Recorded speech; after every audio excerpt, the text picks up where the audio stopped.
Hey, Skillabot here. Got the 95 Mazda 626, and the check engine light started coming on when it was hot. As in, when I say hot, I mean you'd been driving it for 10 minutes maybe. Check engine light would come on and stay on until you turned it off. Next time you turn it on, started the car, it'd be off, and then come on again after it warmed up thoroughly, and check the code, and it was a 332. I believe it was a 332, which is low airflow for EGR valve. So I'm going to be pulling the EGR valve off and cleaning it. Hopefully that will be all it needs, as well as the passages in the intake manifold. And in case you're wondering, this is a 4-cylinder. This is the 4-cylinder automatic. The V6 is maybe in a different location. I do not know. But this is a 95 with the 2-liter 4-cylinder. So I will be hopefully resolving the issue just by cleaning it. There's some passages that go up into the intake, and then there's a metal line that goes around to the exhaust. It's probably fine. We'll find out. Step one, or let me show you where it is. If you go way back here, all right, you see that spring? That spring right here? It's underneath that. So it's a little hard to get to. What we're going to do is remove the air intake hoses, and that'll let us open that section up so that we can actually get to the EGR valve. So I took the top of the box out. Then I took the back piece that hooks here and has a bunch of that air quieter underneath it that's a pain. But I got those out. You do have to remove some lines. This one, so one that goes here. There's another one that, let's see, you got those. And I think that was actually it. So pay attention to where your lines are when you pull them out, and you should be fine. Take a picture if you need to. All right, here, this is your EGR valve. This is the sensor. That's what we're going to do. And I do suggest you disconnect your battery whenever you're working on your car. Wear eye protection, do all your safety steps. Normally I would have gloves on as well, but I don't at the moment. So what I'm going to do, I'm going to unscrew these 3 bolts. I've already hit them with a little bit of penetrant. Do not get anything in your throttle body. Keep that clean. In fact, I'm going to clean the mass airflow sensor and the throttle body on this, and take another shot at the idle control valve. If you saw my video, the same car, cleaning the mass airflow sensor, throttle body, etc., that'll show you how to do it. And if you've seen the video, you'll know that these screws were so tight I couldn't get them out. So I've hit them with some more penetrant. We'll see if anything's changed in the last year. Probably not. But anyway, I'm going to take these 3 off. That'll let me pull this out, and you can actually test this with a multimeter. Alright, so I was going to take the sensor off, however, the screws were going to strip, so I gave up trying to take that off. This is the EGR valve. It sets up underneath there like so. They're 10 mil bolts here and here. What I did is I got a fairly short box in, my ratcheting box in, and was able to get this bolt out, the bolt that's closest to the firewall, out first. That gave me better access to this bolt, and I was able to get them both out dropped it down. There is a metal gasket that goes here. Don't lose it. Keep track of which way it goes. That got me access to it. To test this sensor, there's 3 pins on the at least on the 4-cylinder one. They're labeled A, B, and C from when it's setting this way. And so one of the test is, in fact, the Lego trick is just to prop it open. There's a couple tests I'll show you right quick. One, there's a vacuum line that goes to here. So you want to see the diaphragm there. Alright, so you're going to push it in, put your finger over it, over the vacuum line, and it should stay where it is. If it does, then the diaphragm itself is good, and if I move my finger, it closes. So diaphragm is not ruptured or cracked. We're good there. So we're going to use the ohm meter test. You'll need a multimeter. Set it to ohms. And in the ink ones are the ones for my car. It's a 95 2.0. What I'm going to do, and this, I'm hoping the camera will show this. Alright, you can see I got it on ohms. 0. I'm going to measure the A to B, and it's supposedly 2.7 K ohms. Don't touch anything except for the pins, and I'm hoping that's showing 2.13. 2.13. That's what I got written here. A to C should be roughly 0.5 K. I'm going to measure that. Doesn't matter which is red or black. There is no positive or negative on ohms. So it's 0.59. So it's pretty close. B to C should be 2.4.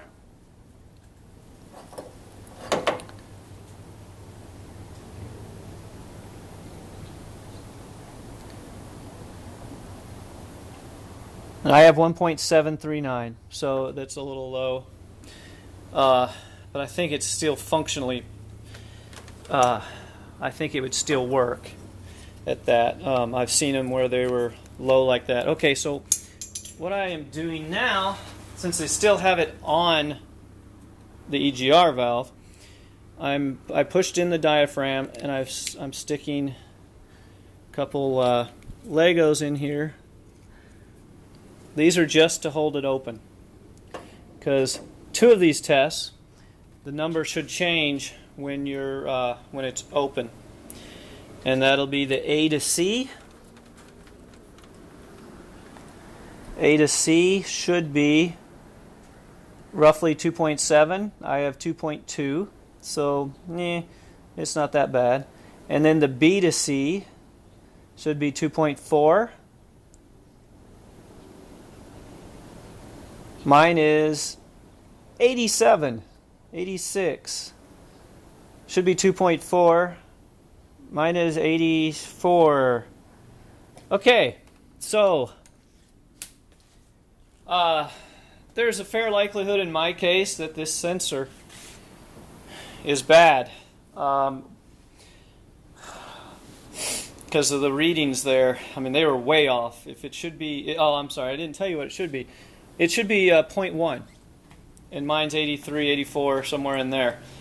So that's not good. And the other thing is, if you look at it, I mean, it's dirty, you know, it's got some carbon and stuff, exhaust, but it's not that dirty. It's not like it's plugged. I am going to still check underneath the intake, where it connects to the intake, just to make sure nothing's plugged in there. But I mean, it's moving, no problem. So unfortunately, I think the sensor may be bad. Now, why would I say unfortunately? Here's the deal. That sensor, it's what, at most $20. I'm just guessing to make. Well, from apparently you can't get the sensor without getting the EGR valve. and you're looking at a couple $100. So I haven't actually priced them myself. This is some stuff that I've read. Well, and I did hit it. I did see a couple prices, and they're like $200+. And anyway, so we'll see. I'm going to go ahead and clean it, and I may put it back on just to test it, see if it made any difference. But it looks like the sensor. Anyway, back to my focus. I like to talk, in case you haven't figured that out yet, watching my videos. Sometimes I'll ramble. Anyway, so what I'm going to do now is I'm going to go ahead and clean it. I'm going to take one more try to these screws, see if I can get them out without stripping them. And then I'll start cleaning, and I will... What you want to do to clean, you want to actually put the Legos back in, prop it up. That moves the piston up so that the air can flow between those.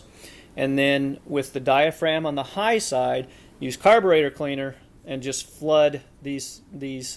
And if it's really built up, you'll want to use like a small screwdriver to clean it out, break it up, and then hit it with carburetor cleaner. And like underneath the intake, what I'm going to do is hit it with carburetor cleaner and use, like I said, a really small screwdriver to make sure that that's clear enough, and then probably like a Q-tip, something like that, to try to get that clean. There's a plug underneath there that uses an Allen wrench to remove it. It's really difficult to get to, and I'm probably not going to even bother trying to take that out. I will probably just again hit it with carburetor cleaner. In my case, I don't think it's that it's clogged. I think it's just the sensor's bad. But I'm going to go ahead and start cleaning now. One piece of advice: keep carburetor cleaner out of your throttle body. Don't get carburetor cleaner on your throttle body. Don't get anything on your throttle body unless it's throttle body cleaner.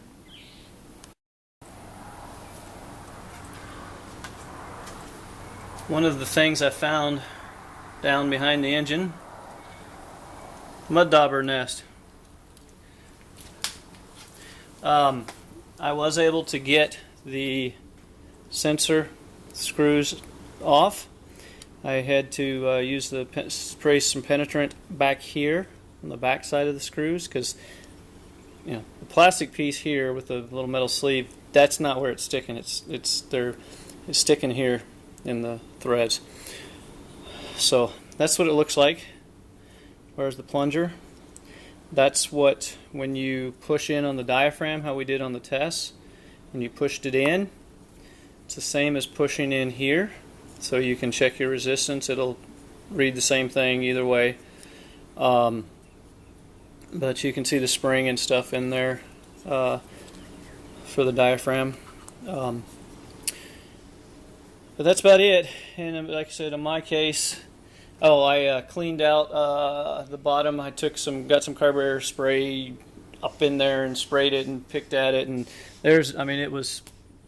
mine is not bad at all. It's not clogged, so I'm quite sure that it's a sensor.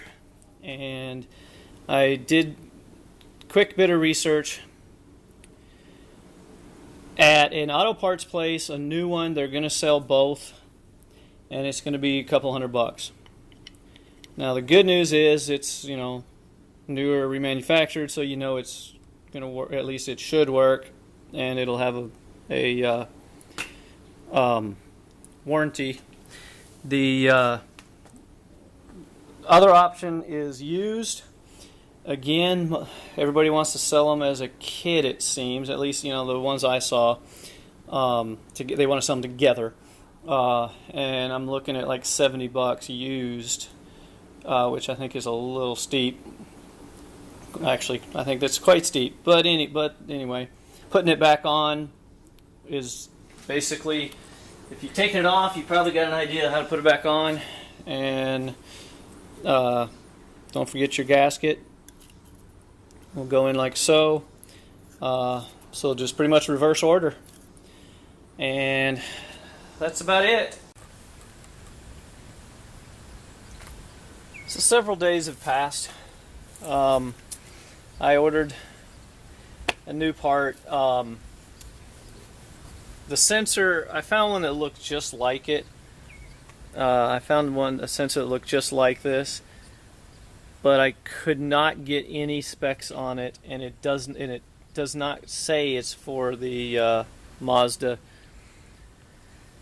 It says it's for a Toyota, and I could not get any specs. So the $20 sensor piece just didn't work out, and rather than get a used one in that, I just went ahead. I found a new part that includes both for it's like 170 bucks, and I went ahead and got it.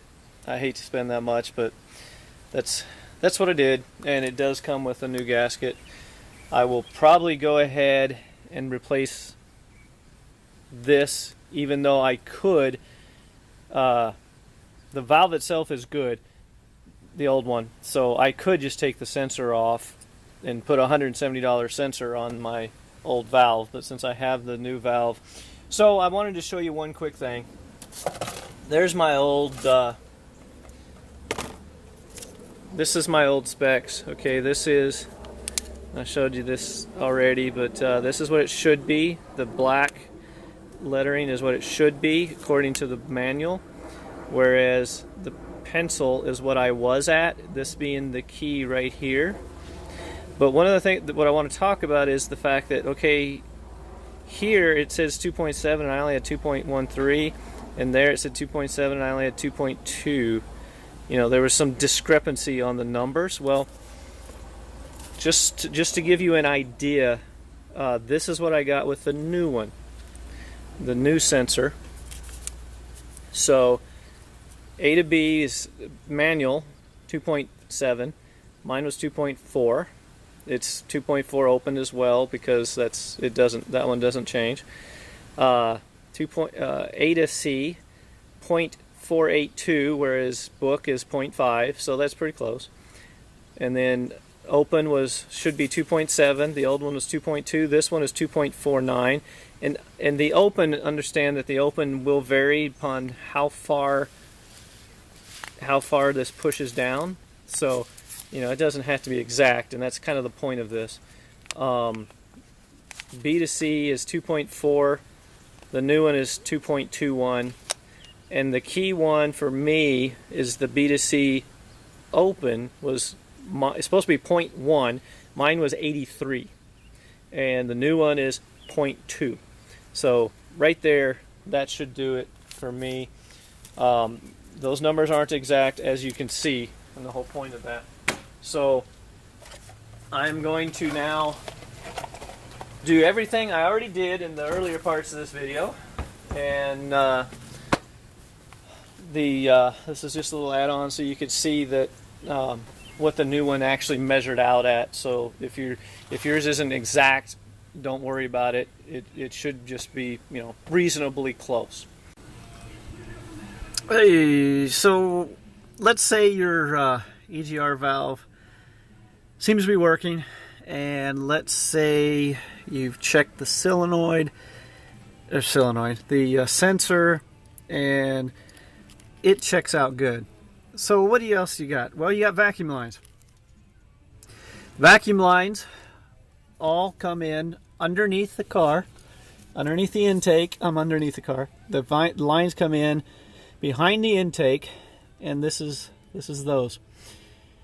And so what you want to do is check all your lines and make sure that they're not brittle or cracked. I'll show you from the top as well here shortly, but I'm also going to point out right there is the Allen wrench plug that you can pull out if you can to clean out your EGR passage that runs here to this, and then that actually goes forward to and down to the exhaust. Mine didn't look that bad, so I cleaned, I already replaced the valve, which actually from underneath, see the shiny piece right at the end of my finger there? That's the valve, the EGR valve itself. So what I'm going to do now is, in order to show you how to test this, I'm going to take these two nuts off, one on each side, and I'm going to pull these up where I can get to them better. I've got it up loose and up onto the top of the engine. If you look down here, it was down underneath. I just pulled it up. Now the manual references one solenoid for the EGR. There's clearly two solenoids here. So So what we'll do, we're going to trace the lines. The line that the EGR valve is down here, and I'm not sure you can see it. Hey, see my finger? The line for the EGR valve is down here. I follow it along, it comes right here, the little red dot. So it goes into this one. Then there's a little vacuum line, comes around to here on the other one. The blue, if you've traced the blue, it actually comes, and I don't know if you're going to be able to tell it's blue, but it comes up to here, follows this down here to a T, which is capped on one end, and by the way, mine had a crack in it, so I have replaced that. And then it goes into the back of the intake. Alright, that leaves us one more. The green wire, the green hose, I mean, which is on the other side of the solenoid that has to be the official EGR solenoid. That one goes to this hose along here, over into the box, into the intake. So there you go on those. Like I said, the manual only references the one, but obviously we have more than one. So what I'm going to do, the manual states that disconnect vacuum hose from the solenoid valve, blow air through hose B. That's hose B, and yeah, mine doesn't look like that, but hose B. See illustration. Check that air flows out the end of the valve. Which end? Disconnect the solenoid valve electric connector. Apply battery voltage to one terminal and ground the other. See illustration, same one? Maybe. If the solenoid valve doesn't pass these tests, replace it. Okay, oh, I skipped. Blow air through hose B again. Air should not flow out of port A. Alright, so it should have been A, that when it's not connected, it flows through. If it's got power, it shouldn't flow through. Okay, don't know about the other valve yet, the other solenoid. But what we'll do is we'll check both. I'll show you how to check both, and I'm going to assume that if it does one when there is no power, it should do the other when there is power, and that'll show that the solenoid is actually working. Alright, so before I took the pulled the hoses off, I made sure I drew where they went, and yeah, it's pretty sloppy, but I can read it. So, and I've got a wire. One end goes to ground, one end goes to positive. Bring it over here. There's the solenoid. If I blow in without power, if I blow in this one, it comes out this one. So it's the same as A and B. And then when I give it, I'll take the two ends of the wire. I connect one to each terminal. Don't touch them because you'll short the battery. So you put one in each terminal, and that actually causes the solenoid, you can hear it click, and the air does not, ooh, that was close, the air does not it doesn't blow through here, it goes through here. So that one works. This one here, I don't know what it is. When I put power to it, I don't hear a click. And so I don't know if that one is working or not, but obviously it's part of this system. Just not, as far as I can tell, referenced in the manual. Now I'm going to try to get it so you can hear the click without shorting the battery or shocking myself. So listen.